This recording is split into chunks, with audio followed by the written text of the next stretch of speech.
I do agree with Sweeney to an extent, but then I also really like how Cookie, you brought it back to its core. I think the biggest problem with a lot of people, both genders, is they say they want a godly partner, but the problem is that they really don't know what they're signing up for. Because in my mind, when you say that you are a godly person, your upbringing and your core of your religious fiber is strong even before you enter a relationship. And I think that's why we've come to the situation where a lot of relationships are deinstitutionalized. They sit there and they say they want a godly man, but they don't have the sanctity of marriage, seeing that it's actually holy matrimony. So women like B. Simone, who sit there and say, I want a godly man, she has no idea what she's signing up for because he's religiously in tune. And then she wants that type of man. Well, that's going to translate to every other area in her life. So whether it be Christianity or any other religion. So I think there's a big gap in education, right? People want to sit there and say godly, but the way that they are moving as Christians is incredibly selfish. You only want a godly man to make sure your P's and Q's are in check when at the core of it, you're supposed to be worshiping your God.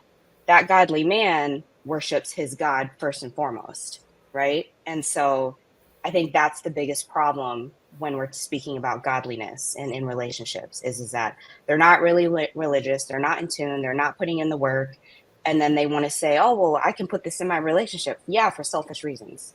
It's totally selfish because real godly people that I feel like I've met are very in tune and educated and actually live by it, whether they're in a relationship or not. And they do treat it like a sacrament, holy matrimony. And that's why I believe the majority of relationships fail, is that they only look at their partner like, well, I love this person, I'm gonna treat him right, I'm gonna move by this moral code according to fear of God. Well, that's totally twisted because you're missing the biggest layer of you need to worship your God. That comes before entering a relationship. So I think that's why I say I agree to an extent, but I do give it a bit of grace because is it her fault that she was not educated in a religious way to firmly understand that and have a good moral fiber and tying it with her religion, whatever that may be? I don't think that's her fault. I think dialing it back, because like I said, it goes both ways. All right. Go ahead, Tasha. What are your thoughts about it, man? For me personally, I'm not too big on he has to fear God. That's not one of my major requirements. I would like him to be kind and principled and have good character that he governs himself by. I would like for him to have definitely a relationship with a higher power or whatever, but maybe not move so much in fear of what could happen. Just more so, just by his own moral code that he operates in. Hopefully, it's good. And then as far as B. Simone, I have sometimes I haven't gotten really into it. I don't know, but I hear like little clips and see her around the internet and stuff. And sometimes I think the uber Christian celebrity pivot can sometimes be like a rebrand. So I don't know. I don't take it too seriously. I really don't tune into her for my, perspectives on life or anything like that. I just, see her in clips or whatever. And I just kind of brush it off as this is probably a rebrand. But if she is, looking for that or whatever, best of luck to her. And I hope she's sincere and serious and gets what she wants. That's why I have a hard time. She don't know what she's signing up for when women say that. That's where I struggle in digesting it. Is like, okay, you're really a religious fiber as of right now, and that's what you want in your man. Like, I guess. Yeah, she be wilding. Like even just the whole platform she has is not Well, I would very have to hear. I didn't hear. godly.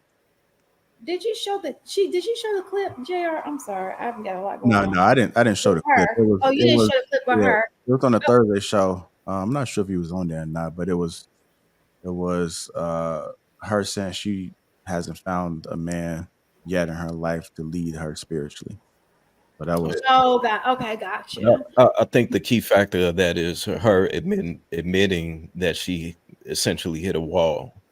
She kind of hit that point where it's like, I don't know what I'm doing wrong, and I'm putting forth an effort to change it.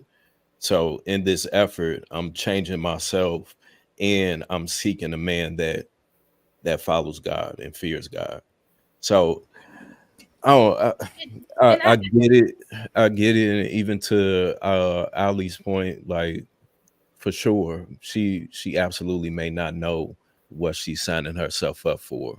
But if you follow any religion, what it is that you take on during that process, you don't know what you're signing yourself up for. You know, there's going to be the tricks of the enemy to come to try to deceive you and get you to go the opposite route or to fall back into the ways that you once was doing.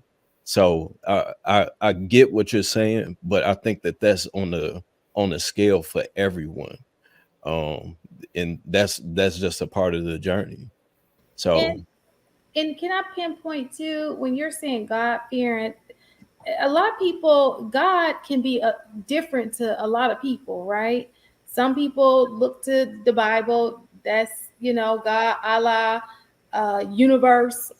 So God, it means different things to different people. We can't assume that everybody's Christian, or there are lots of gods. I you know? think the general term for God fearing is, and I know women, uh, they look at the word fear differently than men in most cases. But from what I grew up under and what I feel as far as with God fearing, it's more so me respecting the power that God has. Sure. The same Right. way that that we're supposed to fear our parents. It's not that that I'm afraid of my parents. It's the fact that I respect them enough to carry myself and act accordingly.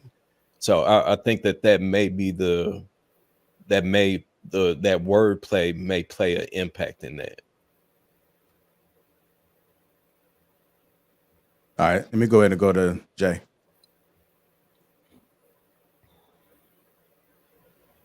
Yeah, I don't think God fearing is understood as the way it's said.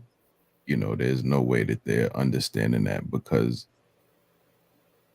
once you and you see a lot of people that may get with somebody that's quote unquote God fearing, and they'll flip it on him to where, he controlling, oh, he was controlling. Like, no, he was heavy into the church and he was God fearing. So the stuff that you would probably typically get away with the average person, you can't get away with him because he's on a strict discipline, mission. And when you come in with all these different things that somebody else would allow you to get away with, now he's not, now he's controlling. So I think the way that they say that, because I hear that a lot, God fearing, I really think what they mean when they say God fearing is just checks and balances. Even someone, because what I believe is, that's why I was asking Shan to kind of specify, because I hear women say a family man or somebody that is close with his family. And when I take what I take from that is they have checks and balances. They have a hierarchy of, family members that when they do wrong, when they do good, they're there for support. They're there to let them know, yo, that wasn't the right decision. You need to do better. Somebody to answer to, somebody to make, somebody to do for, somebody to be proud of you, something to boost your confidence, something to something to be proud that you're a part of. You know what I mean? I think that's part of the issue with society today is a lot of people are just working on an individual mission and nobody has anything to be prideful of. They didn't come from something that they have pride for or confidence in. So it's just like, oh, this is my decision. I don't have nobody to answer to. I Hmm. can do all this stuff and my phone is not going to ring and be like, yo, what the hell was you thinking? What was you doing? Come here. We need to talk to you, or meet us at the house Sunday dinner. We're going to talk about this.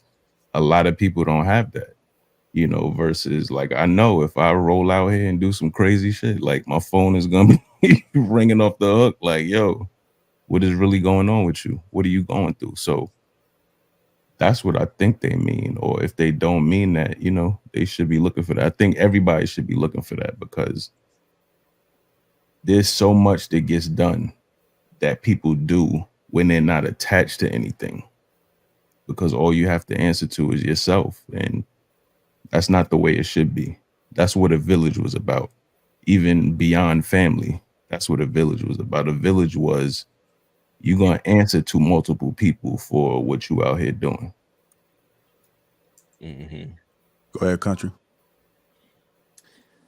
I'm watching the chat. I've made that a habit. Because I like to answer questions. Somebody in the chat asked if anybody on the panel was God fearing, and I just wanted to point out that JR made it very clear that there was a couple people on here he knew that were at least in touch with God. Viz was one of the people he mentioned. So I'm just like, just answering the question for the people interacting with us. All right. Want to say something, Tasha? I don't know. I don't know if I think I'm God fearing. I think so. I was raised in church and like super religious or whatever, and I've definitely gotten away from that as an adult. But I still have a lot of foundational things. So yeah, I think I am. But like I described, what's important to me in a man, I do have principles and character and kindness and things that I operate by in and of myself, not so much of a place of fear. But, and then like all of you have said, maybe I don't have a super clear understanding of what God fearing means. But from my perspective, and when I think like fear and, you know, not like moving and behaving in a way to not upset God because of fear, I don't have that. I have more, I feel like a more synergy with God, and a more like I do want to please God, but I'm not afraid of, you know, not pleasing him or making mistakes or doing things that wouldn't please him, because I know that I don't have any intent to harm my fellow man, or do any harm to, you know, anybody around me. So I know that I don't have to fear God in that way. But so yeah, I guess I am, and I don't know. That was just a long roundabout way, but I guess I am God fearing in a way. All right. I'm not. So, I don't fear so God. because I'm not. you know, okay, right on. Well, Uh, the reason is I don't feel like that is what that's something that we created. First of all, yeah, they'll make you fear God at church if you go every Sunday, and they'll damnation everybody to hell. But for the most part, if you're living your life like Tasha just said, I don't have a reason to fear God. I love God, and I thank God for giving me my life, giving me my mind, giving me the common sense to be a decent person and to live by the laws of the land. But other than that, I don't see any reason for anybody to fear God unless they out here wilding. Well, I think So, that but that's like the Viz said, he said it's more of a respect factor for him, and he's probably deeper into a religious aspect than me. I'm not religious, y'all know that about me. So I love God. So I have a different type of relationship. I don't even use the words God and fear in the same sentence. So I can't sit here and say that I'm God fearing, because I believe in words being very powerful.